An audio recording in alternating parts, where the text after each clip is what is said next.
Greetings of the day. Welcome to evolve you channel. तो आज के इस वीडियो में हम ब्लड और उसके कंपोनेंट्स को डिस्कस करने वाले हैं। इस वीडियो में हम दो टॉपिक्स डिस्कस करेंगे। First is blood and second is blood components. तो ब्लड के दो कंपोनेंट्स हैं, प्लाज्मा एंड फॉर्म्ड एलिमेंट्स, या जिनको हम ब्लड सेल्स बोलते हैं। तो इन सभी कंपोनेंट्स को हम डिटेल में डिस्कस करेंगे इस वीडियो में। तो लेट्स स्टार्ट विद ब्लड। तो ब्लड को हम स्पेशलाइज्ड कनेक्टिव टिश्यू भी बोलते हैं, या ब्लड को फॉल्स कनेक्टिव टिश्यू भी बोला जाता है, क्योंकि एक पर्टिकुलर कनेक्टिव टिश्यू के अंदर तीन प्रॉपर्टीज़ होती हैं कि एक तो उनके अंदर जो मैट्रिक्स होती है वो उनके सेल्स ही सिक्रीट करते हैं, और सेकंड उनके अंदर फाइबर्स भी प्रेजेंट होती हैं, और थर्ड है कि उनके अंदर जो फाइबर्स हैं वो एक पर्टिकुलर तरह के सेल सिक्रीट करते हैं। ठीक है, तो उनके अंदर पर्टिकुलरली सेल्स होते हैं, फाइबर्स होते हैं और मैट्रिक्स होता है।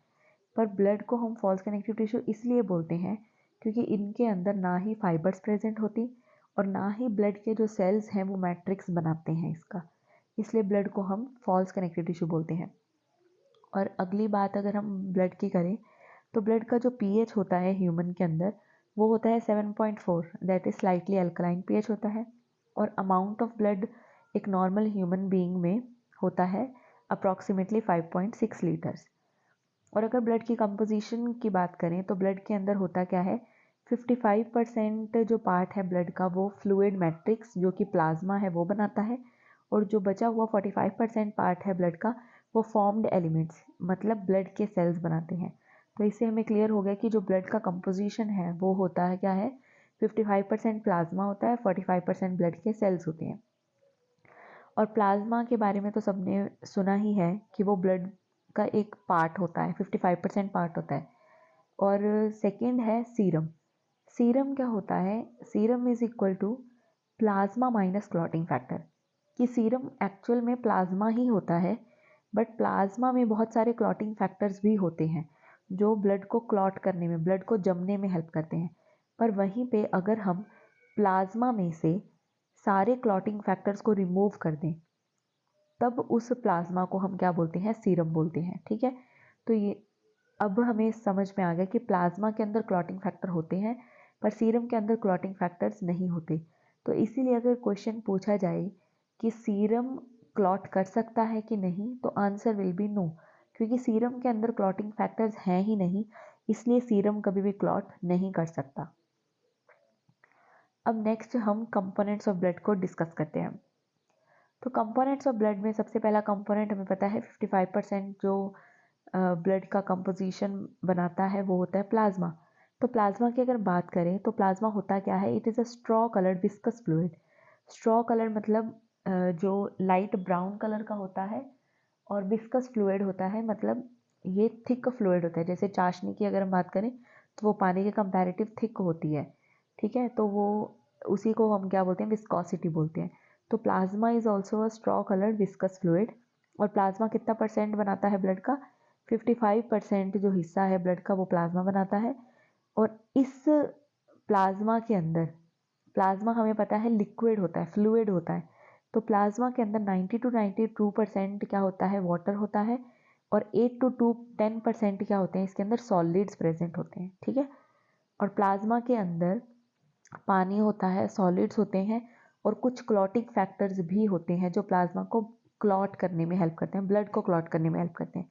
पर ये जो क्लॉटिंग फैक्टर प्लाज्मा में प्रेजेंट होते हैं वो सारे किस फॉर्म में प्रेजेंट होते हैं, इनएक्टिव फॉर्म। मतलब उनको एक्टिवेट कराना पड़ेगा तभी वो ब्लड को क्लॉट करवाएंगे। ठीक है, तो प्लाज्मा क्या होता है, स्ट्रॉ कलर्ड विस्कस फ्लूइड है, 55% पार्ट बनाता है ब्लड का, और प्लाज्मा के अंदर 90 to 92% वाटर होता है, 8 to 10% उसमें सॉलिड्स होते हैं, और उसमें क्लॉटिंग फैक्टर्स भी होते हैं जो इनएक्टिव फॉर्म में प्रेजेंट होते हैं। अब ये जो 8 to 10% सॉलिड है इसके अंदर क्या क्या आ जाता है वो अब हम देखेंगे। तो 8 to 10% सॉलिड के अंदर 6 to 8% इसमें से क्या होते हैं, प्लाज्मा प्रोटीन्स होते हैं। और प्लाज्मा के अंदर तीन प्रोटीन्स होते हैं, एल्ब्यूमिन, ग्लोबुलिन एंड फाइब्रिनोजन। और सबसे ज़्यादा प्रोटीन कौन सा होता है, एल्ब्यूमिन होता है। ठीक है, तो एल्ब्यूमिन प्रोटीन का काम क्या होता है, ऑस्मोटिक बैलेंस बना के रखना। ऑस्मोटिक बैलेंस बनाने का काम कौन करता है, एल्ब्यूमिन प्रोटीन करता है। ठीक है, सेकंड है ग्लोबुलिन, वो क्या करता है, डिफेंस एबिलिटी प्रोवाइड करता है। जैसे आपने सुना होगा इम्यूनोग्लोबुलिन के बारे में, एंटीबॉडीज के बारे में, ठीक है। तो ये जो इम्यूनोग्लोबुलिन्स हैं, एंटीबॉडीज हैं, वो हमें पता है हमारी बॉडी को पैथोजन से बचाती हैं। एंटीजन से वो बाइंड करके हमारी बॉडी से पैथोजन को रिमूव कर देती है। तो ग्लोबुलिन जो प्रोटीन है वो क्या करते हैं, डिफेंस एबिलिटी प्रोवाइड करते हैं। और थर्ड प्रोटीन कौन सा है, फाइब्रिनोजन। तो फाइब्रिनोजन क्या करता है, ब्लड क्लॉटिंग में हेल्प करता है। जब हम ब्लड क्लॉटिंग का पाथवे डिस्कस करेंगे तब आपको समझ में आ जाएगा कि जो ब्लड क्लॉटिंग है वो फाइब्रिनोजन की हेल्प से हो रही है। क्योंकि ब्लड क्लॉटिंग में आपने भी कभी देखा होगा कि जब भी हमें चोट लग जाती है उस जगह पे खून जम जाता है और वहाँ पे वो स्कम बन जाता है, ठीक है, ब्राउन कलर का। तो ब्राउन कलर का जो स्कम होता है उसको अगर आप ध्यान से देखो तो उसके अंदर ब्राउन कलर के थ्रेड्स जैसी स्ट्रक्चर होंगी, ठीक है। तो वो जो थ्रेड्स लाइक स्ट्रक्चर होती है वो फाइब्रिनोजन की ही होती है। फाइब्रिनोजन तो इनएक्टिव होता है, पर जैसे ही ब्लड क्लॉट करना शुरू करता है तो फाइब्रिनोजन को फाइब्रिन में कन्वर्ट कराया जाता है। फाइब्रिन क्या होता है, एक्टिव फॉर्म होता है फाइब्रिनोजन का। तो जैसे ही फाइब्रिन बनता है, फाइब्रिन के थ्रेड्स मिलके वहां पे क्या करते हैं, मैश वर्क बना लेते हैं, मतलब वो जाल बना लेते हैं, ठीक है। इस तरह से ब्लड क्लॉट कर पाता है। तो इस तरह से हमने देखा 8 to 10% सॉलिड्स में से फर्स्ट पार्ट है, 6 to 8% उसमें प्लाज्मा प्रोटीन्स होते हैं। कौन से होते हैं, एल्ब्यूमिन होता है, ग्लोबुलिन होता है, फाइब्रिनोजन। और सबसे ज़्यादा प्रोटीन कौन सा होता है, एल्ब्यूमिन होता है, उसके बाद ग्लोबुलिन, और सबसे कम होता है फाइब्रिनोजन। उसके अलावा 1 to 2% बाकी सॉलिड्स भी होते हैं, जैसे कि मिनरल्स होते हैं, न्यूट्रिएंट्स होते हैं और वेस्ट मटेरियल्स होते हैं। तो मिनरल्स जैसे कि सोडियम आयन हो गया, calcium ion, magnesium ion, bicarbonate ion and chloride ion. और इन सभी मिनरल्स में से सबसे ज़्यादा मिनरल प्लाज्मा में कौन सा होता है, सोडियम आयन होता है। न्यूट्रिएंट्स की बात करें जैसे कि ग्लूकोज, अमाइनो एसिड, लिपिड्स, ये सारे न्यूट्रिएंट्स भी प्लाज्मा में प्रेजेंट होते हैं। ये कौन सी फॉर्म में होते हैं, ट्रांजिट फॉर्म, मतलब ये हमेशा ट्रांसपोर्ट होते रहेंगे एक जगह से दूसरी जगह पे। और उसके अलावा क्या होते हैं, वेस्ट मटेरियल्स होते हैं जैसे कि अमोनिया, यूरिया, क्रिएटिनिन, ठीक है। तो प्लाज्मा के अंदर 90 to 92% वाटर होता है। 8 to 10% सॉलिड्स में से आ जाएंगे प्लाज्मा प्रोटीन्स जैसे कि एल्ब्यूमिन, ग्लोबुलिन, फाइब्रिनोजन। और 1 to 2% सॉलिड्स में आ जाएंगे minerals, nutrients and waste material. तो मैक्सिमम अमाउंट प्लाज्मा में किसकी होती है, एल्ब्यूमिन की होती है। और मिनरल्स की अगर बात करें तो सोडियम आयन की होती है। सेकेंड अगर कंपोनेंट की अगर हम बात करें तो वो क्या है, फॉर्म्ड एलिमेंट्स या ब्लड सेल्स हैं, ठीक है। फॉर्म्ड एलिमेंट्स को ही ब्लड सेल्स कहा जाता है। तो ब्लड सेल्स हमने सबने सुना है, आरबीसीज होते हैं, डब्ल्यूबीसीज होते हैं, प्लेटलेट्स होते हैं। तो इन्हीं को अब हम डिटेल में स्टडी करने वाले हैं, इनके न्यूक्लियस के बारे में, इनका साइज क्या है, इनका शेप क्या है, everything we are going to discuss now. तो अगर हम सेकेंड कंपोनेंट की बात करें, जो फॉर्म्ड एलिमेंट्स हैं ये क्या करते हैं, ये 45% पोर्शन बनाते हैं ब्लड का। और टोटल ब्लड सेल्स 3 तरह के होते हैं। फर्स्ट है इरिथ्रोसाइट्स, जिनको रेड ब्लड सेल्स बोलते हैं या शॉर्ट फॉर्म में आरबीसीज बोलते हैं। सेकेंड है ल्यूकोसाइट्स, जिनको वाइट ब्लड सेल्स बोलते हैं या डब्ल्यूबीसीज भी बोल सकते हैं। थर्ड है थ्रोम्बोसाइट्स, जिनको हम प्लेटलेट्स बोलते हैं। अब अगर हम इनका बेसिक डिफरेंस देखें ब्लड सेल्स का, तो वो हम देख सकते हैं कि जो इरिथ्रोसाइट्स होते हैं वो सबसे ज़्यादा अबंडेंट होते हैं, ठीक है। लीस्ट अबंडेंट, सबसे कम ब्लड सेल्स कौन से होते हैं, डब्ल्यूबीसीज या ल्यूकोसाइट्स होते हैं। और एवरेज अबंडेंस किसकी होती है, थ्रोम्बोसाइट्स की। मतलब अगर क्वेश्चन पूछा जाए कि सबसे ज़्यादा ब्लड में कौन से सेल्स मिलते हैं तो आंसर विल बी आरबीसीज। और सबसे कम कौन से मिलते हैं, डब्ल्यूबीसीज। तो अब इनका नंबर भी देख लेते हैं। तो आरबीसीज का नंबर कितना होता है, 5 to 5.5 मिलियन पर MM³ ऑफ ब्लड। तो इनका नंबर कितना होता है, 5 to 5.5 मिलियन। पर वहीं पे अगर डब्ल्यूबीसीज का नंबर देखें तो इनका नंबर होता है 6000 to 8000 डब्ल्यूबीसीज पर MM³ ऑफ ब्लड। और प्लेटलेट्स की बात करें तो इनका नंबर होता है 1.5 to 3.5 लाख पर MM³ ऑफ ब्लड। तो इस तरह से हम नंबर को देख के बता सकते हैं कि ब्लड के अंदर सबसे ज़्यादा आरबीसीज देखने को मिलते हैं, सबसे कम होते हैं डब्ल्यूबीसीज, और मिडल में क्या होते हैं, प्लेटलेट्स होते हैं। अब अगर हम बात करें न्यूक्लियस की, तो आरबीसीज क्या होते हैं, ई न्यूक्लिएटेड होते हैं मोस्ट ऑफ द मैमल्स में, ठीक है। तो ई न्यूक्लिएटेड मतलब इनके पास न्यूक्लियस नहीं होता। पर जो डब्ल्यूबीसीज होते हैं उनके पास न्यूक्लियस होता है। और प्लेटलेट्स के पास भी न्यूक्लियस नहीं होता, they also have E nucleated condition. अब आरबीसीज का मतलब क्या है, रेड ब्लड सेल्स।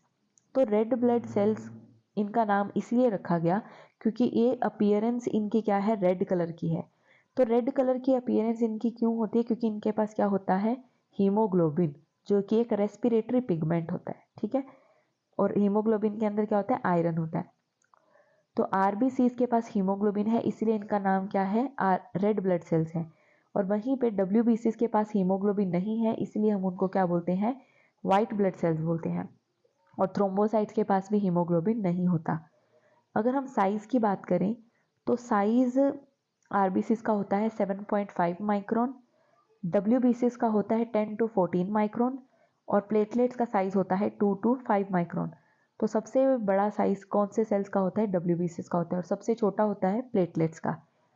अब लाइफ स्पैन की अगर हम बात करें कि कितने दिनों तक सेल्स अपना फंक्शन परफॉर्म करेंगे और उसके बाद उनको नया बनाना पड़ेगा बॉडी को, तो लाइफ स्पैन की अगर हम बात करें, आरबीसीज का लाइफ स्पैन होता है 120 डेज, डब्ल्यूबीसीज का लाइफ स्पैन होता है 10 to 20 डेज, और प्लेटलेट्स का लाइफ स्पैन होता है 7 to 10 डेज। और मेजर जो फंक्शन होता है अगर उसकी बात करें तो रेड ब्लड सेल्स का मेजर फंक्शन होता है कि वो क्या करते हैं, रेस्पिरेटरी गैसेस जैसे कि ऑक्सीजन और कार्बन डाइऑक्साइड, उसको ट्रांसपोर्ट करवाते हैं एक जगह से दूसरी जगह पे। और वहीं पे डब्ल्यूबीसीज क्या करते हैं, हमारी बॉडी को डिफेंस एबिलिटी प्रोवाइड करते हैं। मतलब कोई भी अगर पैथोजन हमारी बॉडी में आ रहा है, कोई बैक्टीरिया वायरस का अगर बॉडी में अटैक हो रहा है, तो उसको बॉडी से रिमूव करने का काम डब्ल्यूबीसीज करते हैं। और जो प्लेटलेट्स होते हैं वो ब्लड को क्लॉट करने में हेल्प करते हैं, ब्लड को जमने में हेल्प करते हैं। तो इस तरह से ये कुछ हमने बेसिक डिफरेंस देखे सभी ब्लड सेल्स के बारे में। उसके बाद अगर हम और कुछ इंपॉर्टेंट पॉइंट्स को डिस्कस करें आरबीसीज के बारे में, तो वो है कि आरबीसीज का जो फॉर्मेशन है, आरबीसीज कहाँ पे बनते हैं, अडल्ट ह्यूमन बीइंग में रेड बोन मैरो में बनते हैं। और आरबीसीज की अगर शेप की बात करें तो वो होते हैं बाइकनकेव सर्कुलर शेप। और आरबीसीज के पास माइटोकॉन्ड्रिया नहीं होता, न्यूक्लियस भी नहीं होता, माइटोकॉन्ड्रिया भी नहीं होता। तो बिना mitochondria, as we know mitochondria is the power house of cell, तो अगर आरबीसीज के पास माइटोकॉन्ड्रिया नहीं है तो वो ग्लाइकोलिसिस और एचएमपी पाथवे की हेल्प से एनर्जी बनाएंगे, ठीक है। उसके अलावा हमें पता है आरबीसीज के पास हीमोग्लोबिन होता है। तो हीमोग्लोबिन होता कैसा है, हीमोग्लोबिन रेड कलर का आयरन कंटेनिंग रेस्पिरेटरी पिगमेंट होता है। और एचबीएफ मतलब फीटल हीमोग्लोबिन, मतलब हीमोग्लोबिन वो जो फीटस के अंदर हमें देखने को मिलता है। तो फीटल हीमोग्लोबिन की सबसे ज़्यादा अफिनिटी होती है ऑक्सीजन के लिए, मतलब सबसे ज़्यादा वो ऑक्सीजन को बाइंड कर सकता है। और हेल्दी इंडिविजुअल में कितना ग्राम हीमोग्लोबिन होता है, 12 to 16 ग्राम हीमोग्लोबिन होता है पर 100 ml ऑफ ब्लड। और आरबीसीज का लाइफ स्पैन हमने जैसे कि पढ़ा 120 डेज होता है। 120 दिन के बाद आरबीसीज को डिस्ट्रॉय कर दिया जाएगा, पुराने आरबीसीज को, और नए आरबीसीज बनाए जाएंगे। तो पुराने आरबीसीज को हम स्प्लीन के अंदर ले जाके डिस्ट्रॉय करते हैं, इसीलिए स्प्लीन को बोला जाता है ग्रेवयार्ड ऑफ आरबीसीज। और इरिथ्रोसाइट्स होते हैं आरबीसीज का दूसरा नाम। तो इरिथ्रोपोइसिस का मतलब क्या होता है, the process of formation of RBCs, कि आरबीसीज का जो फॉर्मेशन हो रहा है उस प्रोसेस को हम क्या बोलते हैं, इरिथ्रोपोइसिस बोलते हैं। अब उसके बाद कई बार नीट में क्वेश्चन पूछ लिया गया है कि आरबीसीज का जो डिस्ट्रक्शन होता है तो उससे हमें कौन से प्रोडक्ट देखने को मिलते हैं, कौन से प्रोडक्ट बनते हैं। तो उसको हम देखेंगे पूरा पाथवे कि आरबीसीज को हम किस तरह से हमारी बॉडी डिस्ट्रॉय करती है। तो इसको हम देखते हैं। तो हमें पता है आरबीसीज में हीमोग्लोबिन प्रेजेंट होता है जो उसका रेस्पिरेटरी पिगमेंट होता है। और हीमोग्लोबिन दो पार्ट से मिलके बना होता है, that is heme plus globin, ठीक है। तो हीमोग्लोबिन क्या होगा, पहले स्प्लिट हो जाएगा, टूट जाएगा दो पार्ट्स में, हीम पार्ट में और ग्लोबिन पार्ट में। अब उसके बाद होगा क्या, ग्लोबिन तो एक प्रोटीन है, इसीलिए जो प्रोटीन जब भी टूटता है तो उसके जो अमाइनो एसिड्स बनते हैं उनको रिसाइकिल कर लेती है बॉडी, मतलब उनको दोबारा यूज कर लेती है। और जो हीम होता है, हीम तो प्रोटीन नहीं है इसलिए वो रिसाइकिल नहीं होगा। हीम क्या करेगा, ऑक्सीडेशन से कन्वर्ट हो जाएगा बिलीवर्डिन में। उसके बाद जो बिलीवर्डिन बना, बिलीवर्डिन रिडक्शन प्रोसेस से कन्वर्ट हो जाएगा बिलीरुबिन में। पर ये जो बिलीरुबिन है ये क्या बना, वाटर इनसॉल्युबल कंपाउंड होता है, इसीलिए ये बिलीरुबिन लीवर के अंदर जाएगा, लीवर के अंदर जाके ये वाटर सॉल्युबल बन जाएगा, ठीक है, कॉन्जुगेटेड बिलीरुबिन भी बोलते हैं जिसे। तो लीवर के अंदर bilirubin will be converted into conjugated bilirubin, जो कि वाटर सॉल्युबल होता है। अब ये जो वाटर सॉल्युबल बिलीरुबिन है वो इंटेस्टाइन के अंदर एंटर करेगा और बैक्टीरियल एक्शन की हेल्प से बिलीरुबिन कन्वर्ट हो जाएगा स्टर्कोबिलिनोजन और यूरोबिलिनोजन में। अब ये जो स्टर्कोबिलिनोजन है वो क्या करता है, जो फीसिस को कलर देने का काम करता है। मतलब फीसिस का जो हमारा फीकल मैटर होता है, हमारा जो वेस्ट मैटर होता है, उसका एक पर्टिकुलर ब्राउन कलर होता है, तो वो किसकी वजह से होता है, स्टर्कोबिलिनोजन की वजह से होता है। और वहीं पे यूरोबिलिनोजन आगे टूट जाएगा दो पार्ट्स में, urochrome and urinod. Urochrome will give colour to the urine और यूरिनोड क्या करता है, स्मेल देता है एक पर्टिकुलर यूरिन को। ठीक है, तो इस तरह से हमने देखा डिस्ट्रक्शन ऑफ आरबीसीज में कि पहले हीमोग्लोबिन टूटेगा हीम प्लस ग्लोबिन में। ग्लोबिन तो प्रोटीन है, वो रिसाइकिल हो जाएगा। हीम ऑक्सीडेशन से कन्वर्ट होगा बिलीवर्डिन में और बिलीवर्डिन रिडक्शन से कन्वर्ट होगा बिलीरुबिन में। ये बिलीरुबिन वाटर इनसॉल्युबल है, लीवर में जाके ये वाटर सॉल्युबल बन जाएगा, फिर वो इंटेस्टाइन के अंदर जाके कन्वर्ट हो जाएगा स्टर्कोबिलिनोजन और यूरोबिलिनोजन में। इस तरह से डिस्ट्रक्शन ऑफ आरबीसीज कंप्लीट होता है। उसके बाद अगर हम डब्ल्यूबीसीज की बात करें तो डब्ल्यूबीसीज दो तरह के होते हैं, ग्रैनुलोसाइट्स एंड ए ग्रैनुलोसाइट्स, क्योंकि इनके पास ग्रैन्यूल्स होते हैं जिसके अंदर पर्टिकुलर केमिकल स्टोर्ड होते हैं, और ए ग्रैनुलोसाइट्स के पास ग्रैन्यूल्स नहीं होते। तो 70% जो डब्ल्यूबीसीज होते हैं वो ग्रैनुलोसाइट्स होते हैं और 30% जो डब्ल्यूबीसीज होते हैं वो ए ग्रैनुलोसाइट्स होते हैं। ग्रैनुलोसाइट्स के आगे तीन टाइप्स हैं, ईसिनोफिल्स, बेसोफिल्स एंड न्यूट्रोफिल्स। और ए ग्रैनुलोसाइट्स की दो टाइप्स हैं, मोनोसाइट्स एंड लिम्फोसाइट्स। तो इनका परसेंटेज हमें याद रखना है, क्योंकि कई बार नंबर पूछ लिया जाता है कि डब्ल्यूबीसीज में सबसे ज़्यादा कौन से डब्ल्यूबीसीज देखने को मिलते हैं, तो आंसर विल बी न्यूट्रोफिल।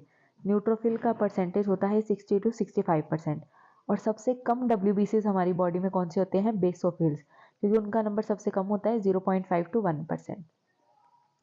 तो अगर हम ईसिनोफिल की बात करें तो ईसिनोफिल का नाम इसलिए पड़ा क्योंकि इनके अंदर कौन से ग्रेन्यूल्स होते हैं, एसिडिक ग्रेन्यूल्स होते हैं, और ये बेसिकली पैरासिटिक इन्फेक्शन और एलर्जी के अंदर हमारी बॉडी में हेल्प करते हैं। और बेसोफिल्स की अगर हम बात करें, बेसोफिल्स में होते हैं बेसिक ग्रेन्यूल्स, और ये क्या करते हैं, इन्फ्लामेटरी रिएक्शन में हेल्प करते हैं। मतलब अगर कोई भी, जैसे आपने देखा होगा कि अगर हमें किसी पर्टिकुलर जगह पे अगर मच्छर काट जाता है तो वहाँ पे रेड हो जाता है वो एरिया, और वहाँ पे इचिंग होने लग जाती है, तो वो रेडनेस जो है या स्वेलिंग आना उस एरिया में, वो क्या होता है, इन्फ्लामेटरी रिएक्शंस होती हैं। वो कौन कराता है, बेसोफिल्स कराता है। और न्यूट्रोफिल्स की अगर हम बात करें, न्यूट्रोफिल का नाम इसलिए रखा गया क्योंकि इनके पास दोनों ही ग्रेन्यूल्स होते हैं, एसिडिक ग्रेन्यूल्स भी होते हैं, बेसिक ग्रेन्यूल्स भी होते हैं, इसलिए हम इनको क्या बोलते हैं, न्यूट्रोफिल्स। मतलब ये न्यूट्रल हो गए हैं, और ये क्या करते हैं, फैगोसाइटोसिस में हेल्प करते हैं। और न्यूट्रोफिल के बारे में दो पॉइंट्स आपको याद रखने हैं कि एक तो वो फैगोसाइटोसिस में हेल्प करते हैं, और न्यूट्रोफिल्स का जो नंबर है वो सबसे ज़्यादा होता है, दैट इज 60 to 65% होता है। अब हम अगर बात करें ए ग्रैनुलोसाइट्स की, ए ग्रैनुलोसाइट्स की दो टाइप्स हैं, मोनोसाइट्स एंड लिम्फोसाइट्स। मोनोसाइट्स का परसेंटेज होता है 6 to 8% और लिम्फोसाइट्स का परसेंटेज होता है 20 to 25%। तो मोनोसाइट्स की अगर हम बात करें, मोनोसाइट्स सबसे बड़े डब्ल्यूबीसीज होते हैं। मतलब डब्ल्यूबीसीज का हमने साइज देखा था 10 to 14 माइक्रोन, पर मोनोसाइट्स इकलौते ऐसे डब्ल्यूबीसीज हैं जिनका साइज कितना होता है, 10 to 18 माइक्रोन होता है। इसीलिए हम इनको बोलते हैं मैक्रोफाज, और ये भी फैगोसाइटोसिस कराते हैं। तो न्यूट्रोफिल और मोनोसाइट्स दोनों ही क्या कराते हैं, फैगोसाइटोसिस कराते हैं। पर मोनोसाइट्स का साइज बड़ा है इसलिए हम इनको मैक्रोफाज बोलते हैं, न्यूट्रोफिल का साइज छोटा होता है इसलिए इनको न्यूट्रोफिल को और क्या नाम से जाना जाता है, माइक्रोफाज बोला जाता है। और लिम्फोसाइट्स की अगर हम बात करें, लिम्फोसाइट्स दो तरह के होते हैं, B lymphocytes and T lymphocytes. B lymphocytes हमारी बॉडी के अंदर एंटीबॉडीज बनवाते हैं, और टी लिम्फोसाइट्स बी सेल्स को एंटीबॉडी बनाने में हेल्प करते हैं। तो बेसिकली लिम्फोसाइट्स का रोल होता है हमारी बॉडी को इम्यूनिटी प्रोवाइड करने का। तो इस तरह से हमने डब्ल्यूबीसीज के बारे में देख लिया। अब हम देखेंगे न्यूक्लियस की शेप, कि मतलब डिफरेंट डब्ल्यूबीसीज में किस तरह के न्यूक्लियस हमें देखने को मिलते हैं, उनकी शेप क्या है न्यूक्लियस की। तो न्यूट्रोफिल्स की अगर हम बात करें, न्यूट्रोफिल्स का जो न्यूक्लियस होता है 1 to 6 लोब्ड होता है। जैसे यहाँ पे भी आप देख सकते हो 3 लोब्स हमें देखने को मिलते हैं, 1 2 3, 3 लोब्स आर देयर। तो 1 to 6 लोब्ड न्यूक्लियस हमें देखने को मिलता है न्यूट्रोफिल में। बेसोफिल की बात करें तो वहाँ पे होता है एस शेप न्यूक्लियस, जैसे कि ये है। बेसोफिल में क्या है, एस शेप न्यूक्लियस है। इसिनोफिल की बात करें तो वहां पे होता है बाइलोब्ड या स्पेक्टिकल न्यूक्लियस, 2 लोब्स हैं, स्पेक्टिकल शेप का न्यूक्लियस है। मोनोसाइट्स की बात करें तो वहां पे होता है हॉर्स शू या किडनी शेप न्यूक्लियस। मोनोसाइट्स का देख लो साइज भी सबसे बड़ा है, क्योंकि इनका साइज कितना होता है 10 to 18 माइक्रोन, बाकियों का साइज होता है 10 to 14 माइक्रोन। तो मोनोसाइट्स का जो न्यूक्लियस है उसकी शेप क्या है, हॉर्स शू या किडनी शेप न्यूक्लियस है। और लिम्फोसाइट्स की अगर हम बात करें, लिम्फोसाइट्स का न्यूक्लियस कैसा है, सर्कुलर न्यूक्लियस। तो न्यूट्रोफिल का न्यूक्लियस है 1 to 6 लोब्ड, इसिनोफिल का बाइलोब्ड या स्पेक्टिकल शेप न्यूक्लियस, बेसोफिल का एस शेप न्यूक्लियस, लिम्फोसाइट का सर्कुलर न्यूक्लियस है और मोनोसाइट का हॉर्स शू या किडनी शेप न्यूक्लियस है। और सबसे बड़े डब्ल्यूबीसीज कौन से होते हैं साइज में, मोनोसाइट्स होते हैं। न्यूट्रोफिल को पीएमएनएल भी बोला जाता है, that is polymorpho nuclear leukocyte. मतलब कि न्यूट्रोफिल का जो न्यूक्लियस है उसकी मॉर्फोलॉजी डिफरेंट तरह की देखने को मिलती है। कई बार 3 लोब्स होती हैं, कई बार 4 लोब्स होती हैं, कई बार 6 लोब्स होती हैं। इसलिए न्यूट्रोफिल को बोला जाता है PMNL, that is polymorpho nuclear leukocytes. अब लास्ट ब्लड सेल्स हैं प्लेटलेट्स। प्लेटलेट्स होते क्या हैं, they are the smallest blood cells, सबसे छोटे ब्लड सेल्स होते हैं, न्यूक्लियस नहीं होता इनके पास। ये होते क्या हैं, बेसिकली मेगा कैरियोसाइट एक सेल होता है बड़ा सारा, उसके प्रोटोप्लाज्मिक फ्रेगमेंट्स होते हैं। मेगा कैरियोसाइट एक सेल होता है और उसके जो प्रोटोप्लाज्म होता है, मतलब उसके साइटोप्लाज्म को कट कर करके ये प्लेटलेट्स बने होते हैं और इनमें न्यूक्लियस नहीं होता, पर इनके पास ग्रेन्यूल्स प्रेजेंट होते हैं और इनका मेन रोल किस में होता है, ब्लड क्लॉटिंग में। और अगर किसी पर्सन के अंदर प्लेटलेट का नंबर कम हो जाता है, रिडक्शन हो जाती है प्लेटलेट के नंबर में, तो उससे उस पर्सन को क्या हो जाती है, क्लॉटिंग डिसऑर्डर्स हो जाती हैं। ठीक है, तो इस तरह से हमने आज के लेक्चर में ब्लड के बारे में देखा कि ब्लड एक स्पेशल कनेक्टिव टिश्यू है जिसको फॉल्स कनेक्टिव टिश्यू भी बोलते हैं। और उसके बाद हमने ब्लड के कंपोनेंट्स को डिस्कस करा, दैट इज प्लाज्मा को डिस्कस करा, उसके बाद उसके फॉर्म्ड एलिमेंट्स मतलब आरबीसीज, डब्ल्यूबीसीज और प्लेटलेट्स को डिटेल में डिस्कस करा। सो आई होप आपको ये लेक्चर पसंद आया हो, और कोई भी डाउट आप कमेंट सेक्शन में मुझसे पूछ सकते हैं। Thank you so much. Please like, share and subscribe evolve you channel. Thank you.